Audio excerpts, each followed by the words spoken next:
به نام خداوند جان و خرد، کز این برتر اندیشه بر نگذرد. خداوند نام و خداوند جای، خداوند روزی ده رهنمای. خداوند کیوان و گردان سپهر، فروزنده ماه و ناهید و مهر. ز نام و نشان و گمان برتر است، نگارنده برشده پیکر است. بدین آلت و آلت رای و جان و زبان، ستود آفریننده را کی توان. به هستیش باید که خستو شوی، ز گفتار بیکار یکسو شوی. پرستنده باشی و جوینده را، به ژرفی به فرمانش کردن نگاه.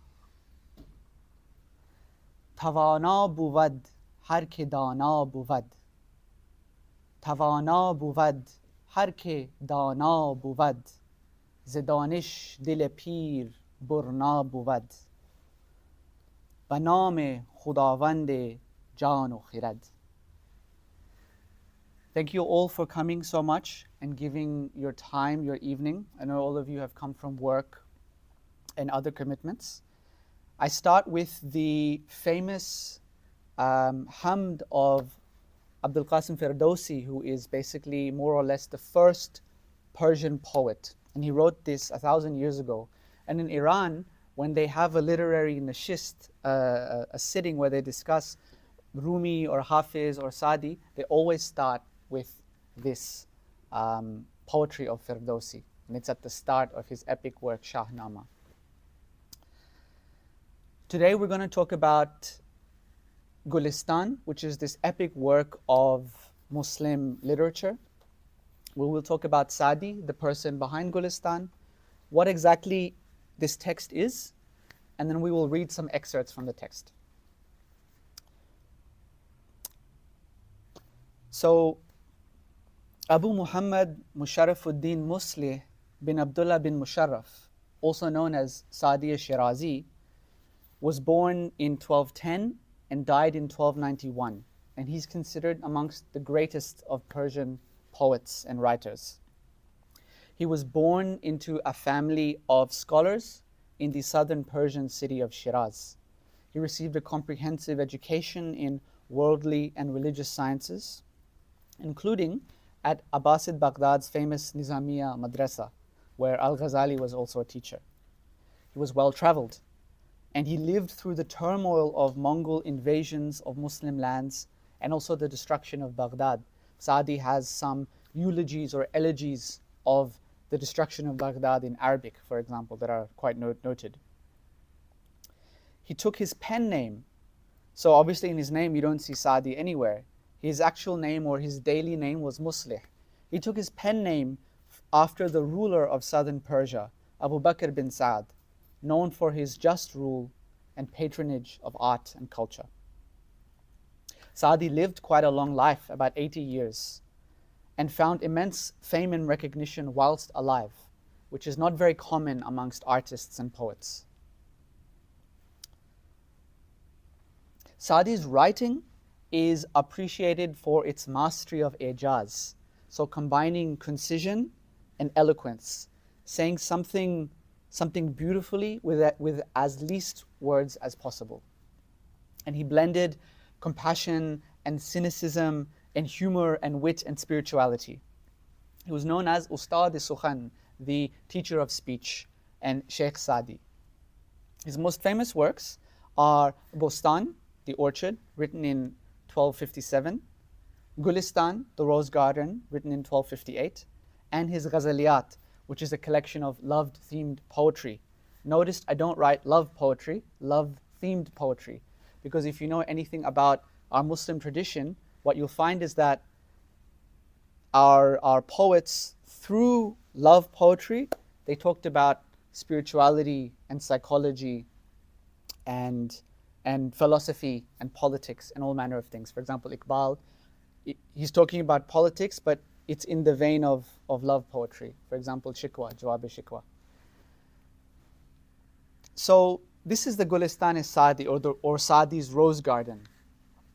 This is a picture of one of the earliest copies of Gulistan from the 1300s. And what you'll notice is that in Muslim civilization, the idea was always what you write, what you say should be beautiful, but how you present it should also be just as beautiful.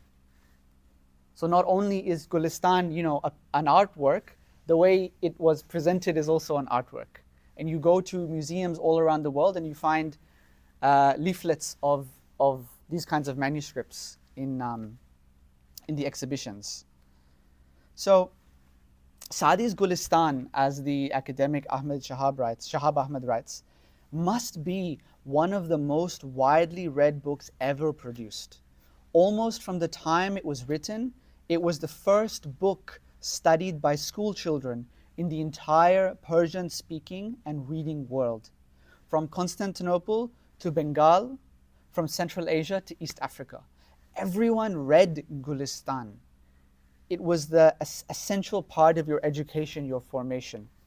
And this is the case actually up until very recently. So for example, my parents have a familiarity with Gulistan, right? But now this connection has been sort of cut off in the generation after them with this move to English medium education. So not only, for example, do the people in Pakistan, they can't read, of course, the original Farsi, they can barely read the Urdu translation. But up until the mid-20th century, Gulistan was still an important part of your training to become a conscientious Muslim, more or less.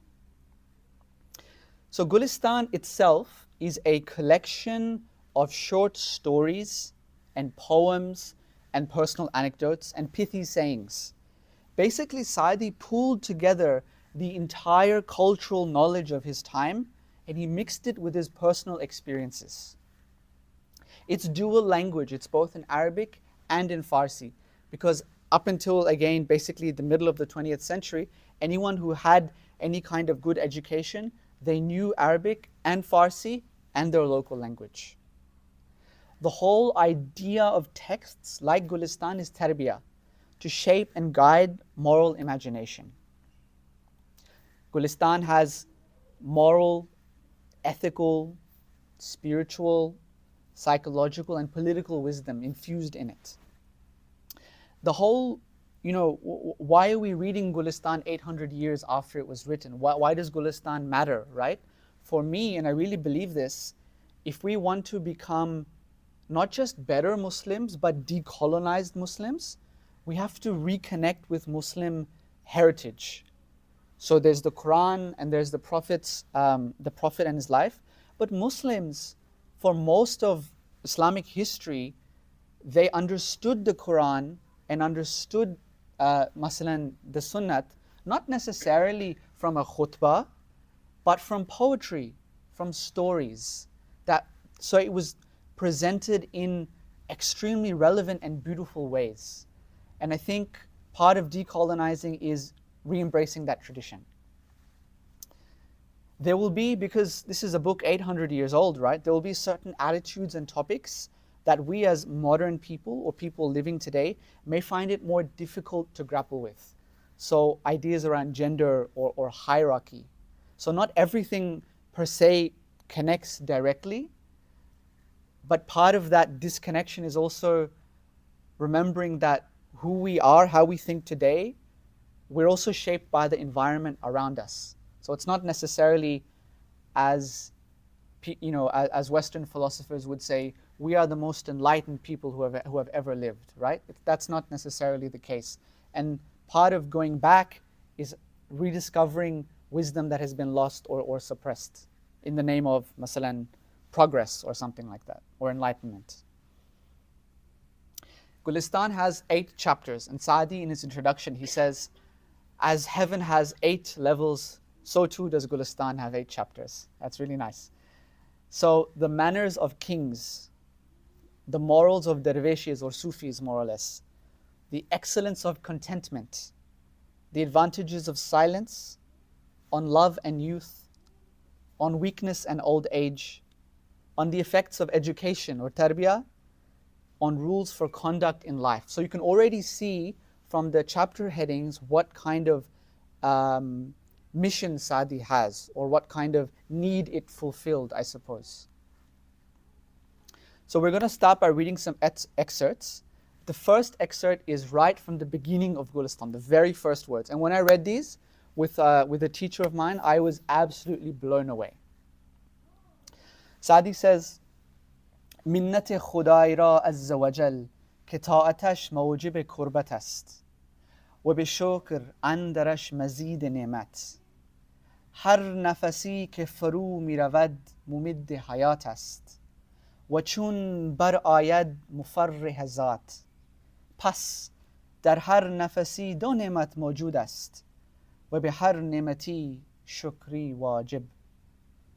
از دست و زبان کی بر آید که از عهده شکرش بدر آید.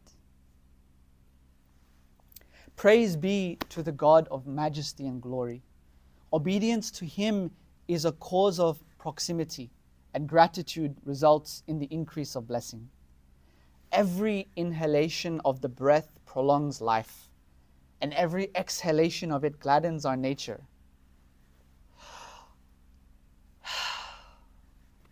That's what Saadi is saying. Thank you, God, for this. As such, every breath confers two blessings, and for every blessing, gratitude is due. By hand and by tongue, who is capable of fulfilling this obligation of gratitude? No one, of course. Rhetorical question. After this hamd of this praise of Khudawand, of Allah subhanahu wa ta'ala, Saadi moves to a praise of the Prophet sallallahu alaihi wasallam. The poet in Urdu says, Khuda ka zikr kare aur zikr Mustafa na kare, hamare muh mein aisi zaban ho khuda na kare. How could you talk about praising the Lord and not praise the Prophet? God forbid we ever end up in that situation, more or less. And he has this quatrain in praise of the Prophet in Arabic, and it is so famous, it is so beloved. Anyone who's, for example, listened to Qawwali will have heard this quatrain. This quatrain is emblazoned in massive letters on the front wall of a mosque opposite my house in Pakistan, opposite my grandfather's house in Pakistan, in huge letters, this very quatrain, which is awesome. So a Farsi man wrote an Arabic quatrain that Punjabis love, right? بلغ العلا بكماله كشفت دجى بجماله حسنت جميع خصاله صلوا عليه وآله. He, the Prophet, attained exaltation by his perfection. He dispelled darkness by his beauty. Beauteous are all his qualities. Benediction, salawat be upon him and his family. Who's heard this quatrain, by the way? Wonderful, wonderful. Very beloved. So this is Saadi's quatrain, and it's at the start of Gulistan. Now we're going to read some excerpts from Gulistan. Who knows who Luqman the Wise is? Anyone want to put their hand up? Who's Luqman the Wise? Who's Hakim Luqman? Yeah, that's okay. So we've gone from English to. He was an intellectual, right? Anyone else know more about Luqman Hakim, Asif? He's a character in the Quran. Luqman Hakim is mentioned in the Quran. There's a surah of the Quran named after him. It's said he was a wise man in the time of Hazrat Dawood, and according to some narrations, he lived in Habash, in Ethiopia. So there are some stories of Luqman that Saadi puts into Gulistan. Do we know if Luqman said this or not? We don't know. It doesn't matter. The point is the hikmat that we get from it. Luqman ra guftand, hikmat az ki amukhti? Guft az nabinayan ke ta jay nabinand pay nanahand. Kaddim al-khuruj qabl al-wuluj. Luqman was asked, from where did you learn wisdom? He replied, from the blind. those who do not place their feet on any ground untested. And then Saadi has a line of poetry in Arabic. Make sure you can get out before you get in. Another one. لقمان را گفتند ادب از کی آموختی؟ گفت از بی ادبان هرچه از ایشان در نظرم ناپسند آمد از فعل آن پرهیز کردم. Luqman was asked, where did you learn adab from? He replied, from the rude. All I saw from them which displeased me, I stayed away from. And by the way, at any time, feel free to share, feel free to interact. Tell me your stories about rude people that you learned from, anything like that. Let's look at another story about ibadat and eating. And this one is very deep. آبدی را حکایت کنند که شبی ده من طعام بخوردی و تا سحر ختمی در نماز با کردی. صاحب دلی شنید و گفت اگر نیم نانی بخوردی و بخفتی بسیار از این فاضل تر بودی. اندرون از طعام خالی دار تا در او نور معرفت بینی. تهی از حکمتی به علت آن که پری از طعام تا بینی. It is related that a hermit consumed during one night 10 lots of food, and by the next morning he read and completed the whole Quran. Khatme Quran Bakardi. A man of understanding who heard of this said, it would have been more excellent, Fazil Tar, if he had eaten half a loaf of bread and slept until the morning. Keep your interior empty of food, that you may behold therein the light of divine knowledge or wisdom. You are empty of wisdom for the reason that you are up to your nose with food. And Saadi, he makes a pun. He says, Mu'arifat bini, seeing Mu'arifat, divine knowledge.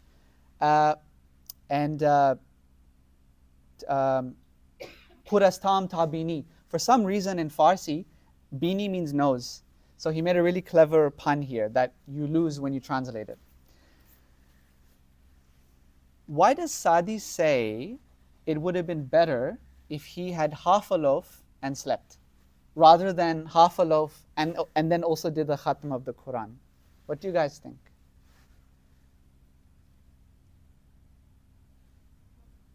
I think he means that improving ourselves in terms of like a practical life is better than saying long prayers. Mm-hmm. That's what we do these days. Mm-hmm. Mm-hmm. I think it means that.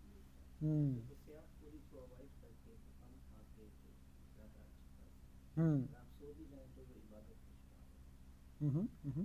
So of course, hopefully the hermit said his farz namaz and went to sleep, right? So Hafiz is, Saadi is saying, all this extra ibadat, yani. What's he saying, right? What is mu'arifat? Mu'arifat is a really, really important concept in Islamic, I suppose, spirituality. We translate it as divine knowledge. One way to think about mu'arifat is seeing things as they really are. Seeing this world for what it really is, seeing a blessing or seeing a test for what it really is. Seeing the blessing as a test and the test as a blessing. That's mu'arifat, right? Mu'arifat is understanding where your own thoughts are coming from and how it connects to Allah subhanahu wa ta'ala. That's mu'arifat. There's a tradition in Islam, some say it's a hadith, some say it's a saying of the early Muslims. One moment of contemplation, tadabbur, tafakkur, is better than 80 years of worship. I know someone who has gone to Umrah 16 times, and his children say to me, he's such a pain. He's such a source of tension and frustration. He can't communicate properly, and we're in constant anxiety because of with him, right? He's like 65. In Pakistan, we have this thing where in Ramadan, people go crazy. So they eat a lot, of course, at iftar. And then they will stand for hours in Taraweeh, which is fine, right? But then after Ramadan, they're back to where they were. So what Saadi is saying here is saying that there's worship, there's ibadat, which is important and good. But then there's like channeling that ibadat through a higher comprehension, more or less, right?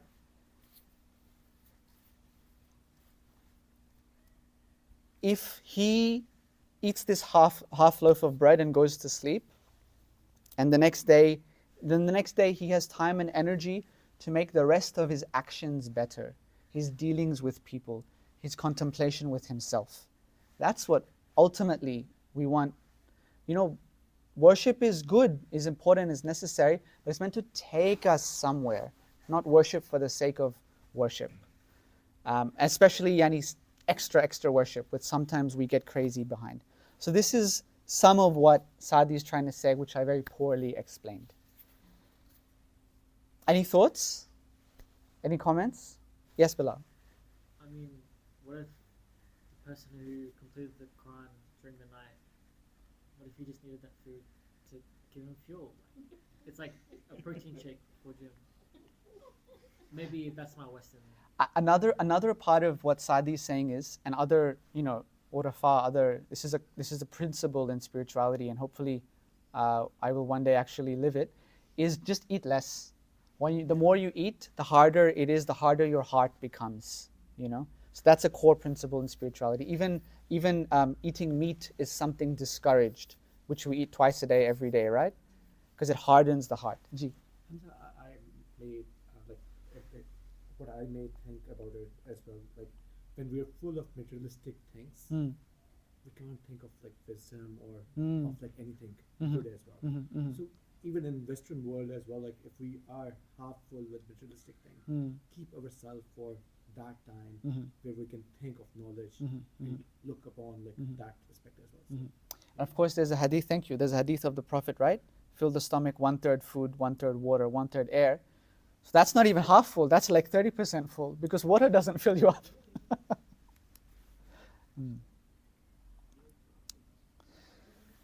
This next hikayat is about speech and silence. یکی را از حکما شنیدم که می گفت هرگز کسی به جهل خویش اقرار نکرده است مگر آن کس که چون دیگری در سخن باشد همچنان نتمام گفته سخن آغاز کرد. سخن را سر است ای خردمند و بن، می آور سخن در میان سخن. خداوند تدبیر و فرهنگ و هوش، نگوید سخن تا نابیند خاموش. I heard a wise man who used to say, the only person who ever confesses his own ignorance is the one who begins to speak before the person with whom he is conversing has finished his say. Speech has a beginning and an end, O wise one. Do not speak in the midst of another's words. The possessor of insight and culture and sense does not speak until he sees silence. It seems so simple. In my culture, I think it's a sign of cultural loyalty to interrupt someone. It's really bad. I love my culture, but it's probably one of the worst things we have, where everyone is talking over each other. If only they had read Gulistan, I suppose. Right? But you can see what these kinds of texts are trying to do. This one is about the idea of inherent capacity. So a really big idea for Saadi and all across the pre-modern world is this idea that people are built differently. People have certain dispositions, they have certain temperaments,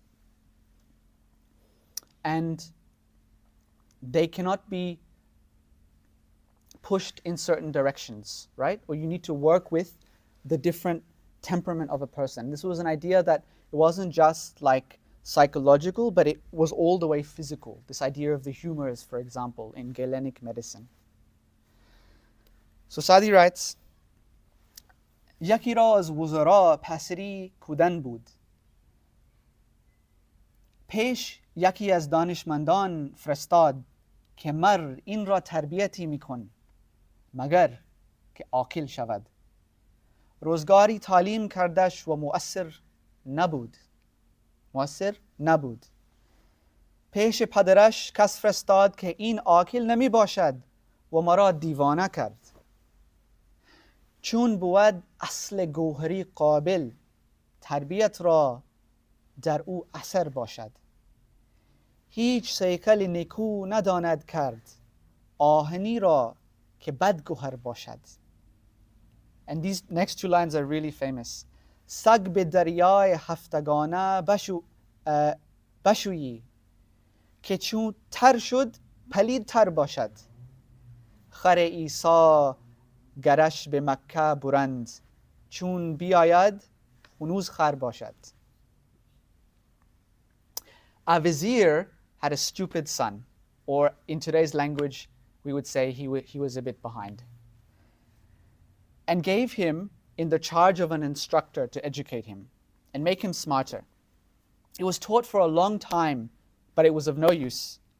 The learned man sent a messenger to his father with the words, "The boy will not become intelligent and has in fact driven me crazy." And then there's some poetry here. When the base is essentially receptive, education will have an effect. No one knows how to polish iron, which is by essence unsuited.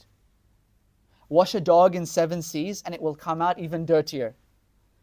If the donkey of Jesus is taken to Mecca, it'll still come back a donkey. Any thoughts, any comments?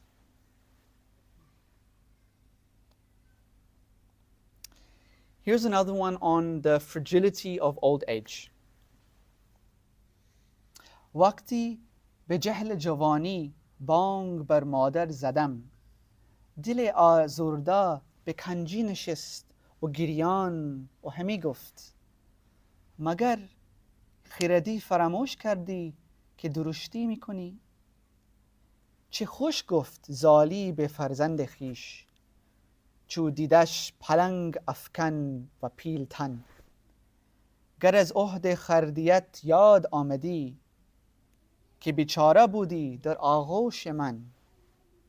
نکردی در این روز بر من جفا، که تو شیر مردی و من پیرزن. Saadi says, in the folly of youth, one day I shouted at my mother, who then sat down in a corner with an aggrieved heart and said, "Have you forgotten your infancy, such that you are rough towards me?" How sweetly said the old woman to her son, when she saw him, elephant-bodied, defeat a tiger, "If you had remembered the time of your infancy, how helpless you were in my arms, you wouldn't be this day so harsh, for you are a lion of a man and I an old woman." Remember, this is about tarbiyah, right? So shaping minds. I grew up watching Nickelodeon and Disney Channel. And if you pay attention to the shows, you'll notice that the kids are always really rude. They're shouting at their parents, right? They're quite open and loud. And of course, these ideas of adab and respect towards the parent are not there, because it's a totally different cultural framework.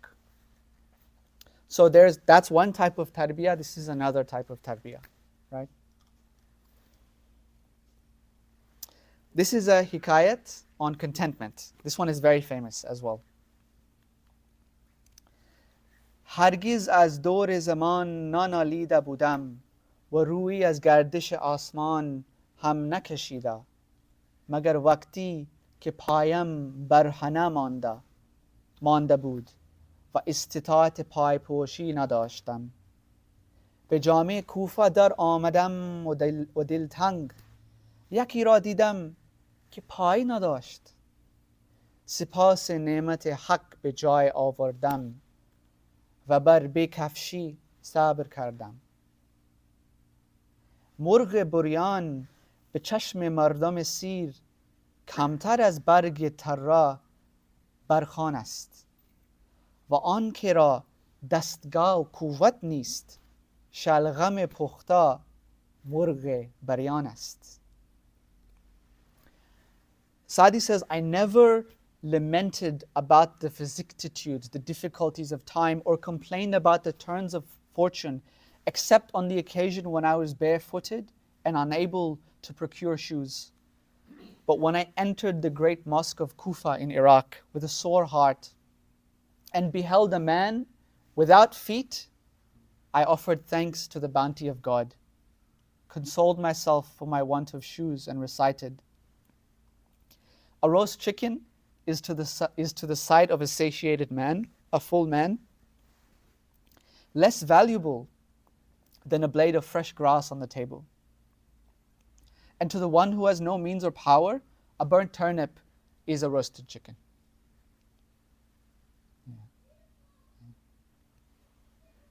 Saadi was translated into different European languages in the 16th, 17th, 18th century. Some of the translation I'm using that I've edited is from the 19th century. And so this was a story that, for example, people like Voltaire and other European intellectuals they used in their writing. They said, oh, Saadi of Shirazi has this wonderful story about the man with no feet and the man with no shoes and who's worse off. So this comes up in European literature as well.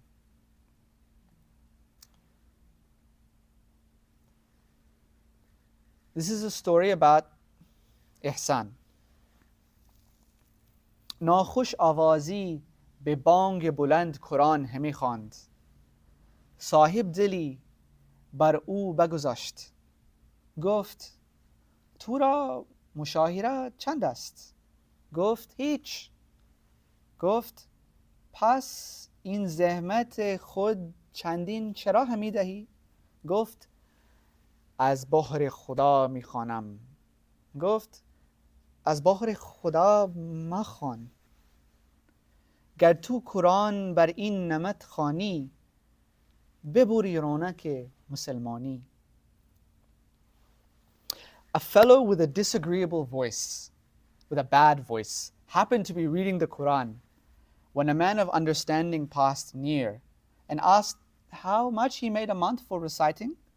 The reciter replied, nothing. The man further inquired, then why do you bother? The reciter replied, I am reading for God's sake. And the man of understanding replied, for God's sake, don't read. If you read the Quran like so, you will disgrace the religion of the Muslims. What does this mean? Why isn't reading the Quran a good thing and you get sawab and so on and so forth? What is Saadi saying here? What do you guys think? He should do it well. He should learn how to read properly, or he should give it to someone else. The man is not reciting in his room. He's a public reciter.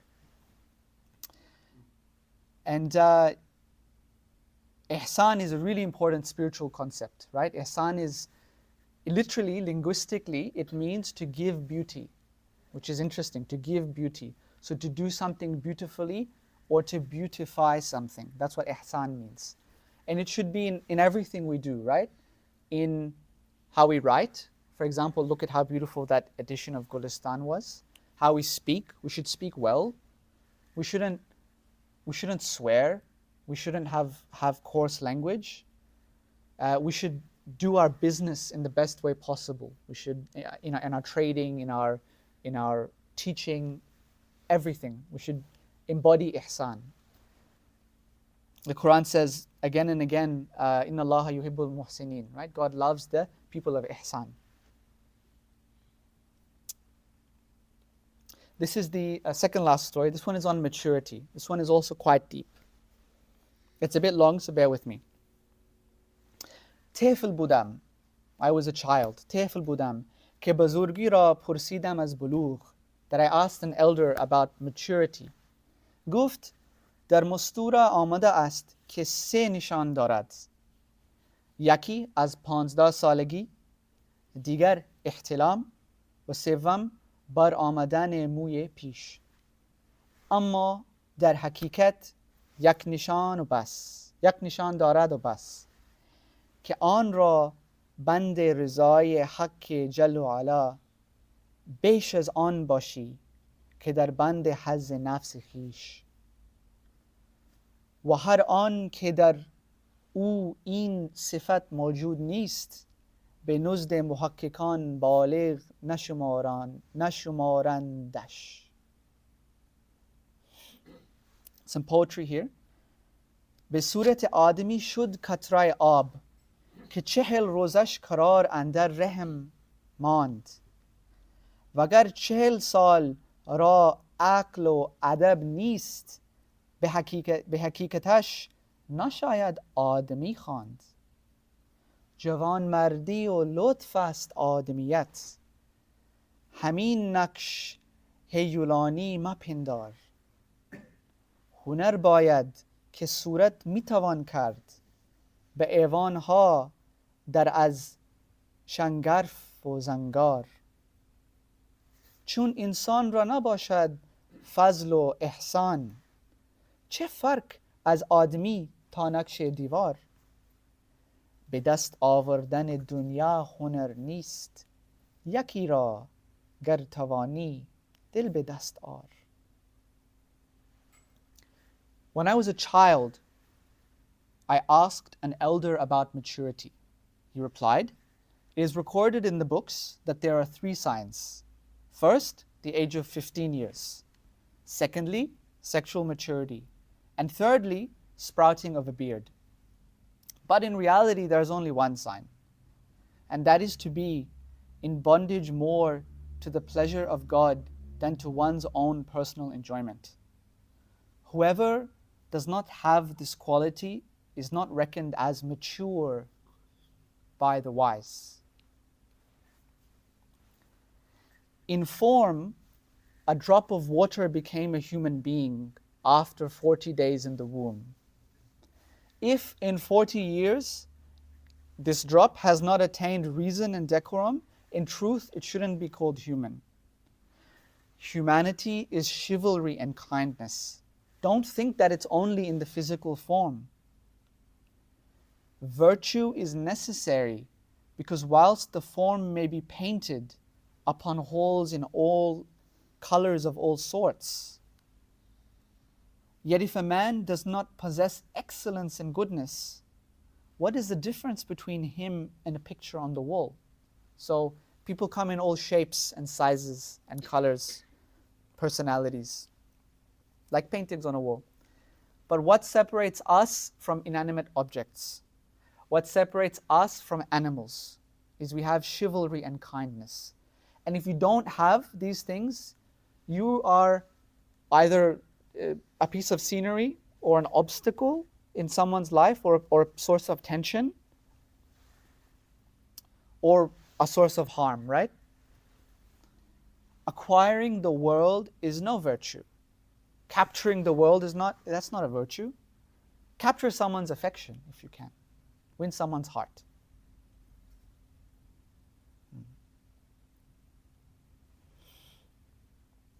And the last one, this is a very famous poem of Saadi that is hanging in the United Nations in New York. And of course, we think about Ahl Gaza and how they are not afforded humanity. This poem is about humanity, what it means to be human. بنی آدم اعضای یک دیگرند، که در آفرینش ز یک گوهرند. چو عضوی به درد آورد روزگار، دیگر عضوها را نماند قرار. تو کز مهنت دیگران بی غمی، نشاید که نامت نهاند آدمی. The sons of Adam are limbs of each other, having been created of one essence.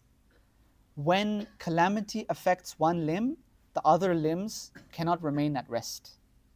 If you have no sympathy for the troubles of others, you are unworthy to be called by the name of human. So these are some stories from Gulistan. Thank you for listening.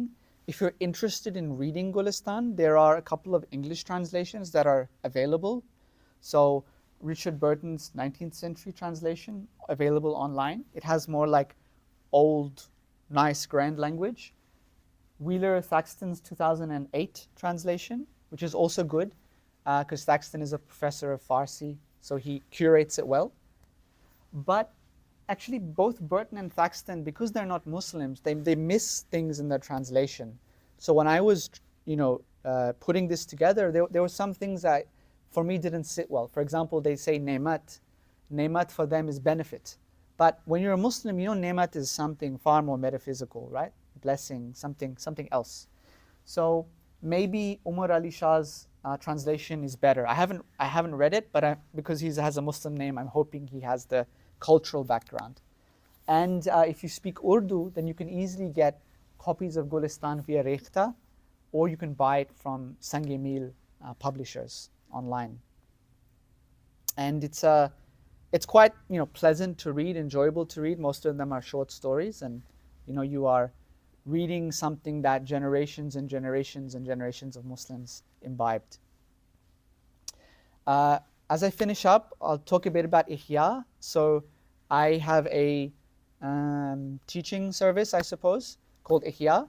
And the whole idea behind Ihya is to revive one's connection to culture and heritage and language. And Ihya is basically language tutoring, one-to-one. So I teach Urdu, Farsi, and Arabic. The Urdu is reading, writing, and speaking. The Arabic is the Farsi is a focus on reading comprehension. And the Arabic is Quranic grammar or tajweed or modern spoken language. No age limits for these classes or tutoring? Hopefully the child is not 2. Mostly it's people who are 20 or 30. I even had a 50-year-old person come to me once and say, all my life I didn't know Urdu, and now is the time I want to learn. Today I had a class with a 20-year-old Pakistani Australian from Adelaide, and we were talking and we were working on our Urdu. And I said, oh, aisa nahi kehna, don't say it like this, ye be-adabi hai. This is like be-adabi. It's not within adab. And she says, what's adab? Right?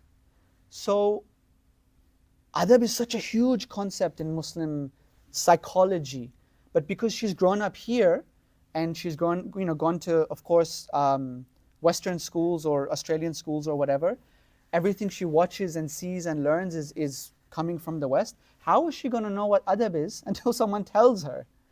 So that, for me, that was the whole idea behind Ihya. It's not just language, but there's a whole world behind the language, right? There's a whole culture, there's a whole civilization. So that's my website and that's my Instagram.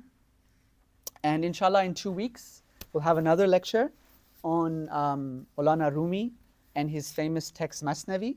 And we're going to study the opening of Masnavi, which is a really epic short poem called Naynama. And inshallah, I hope you can make it. Tell your friends, and hope you can see the value of what I'm trying to do or this approach. Inshallah, may the caravan continue. Thank you so much. Thanks so much, Hamza. I just wanted to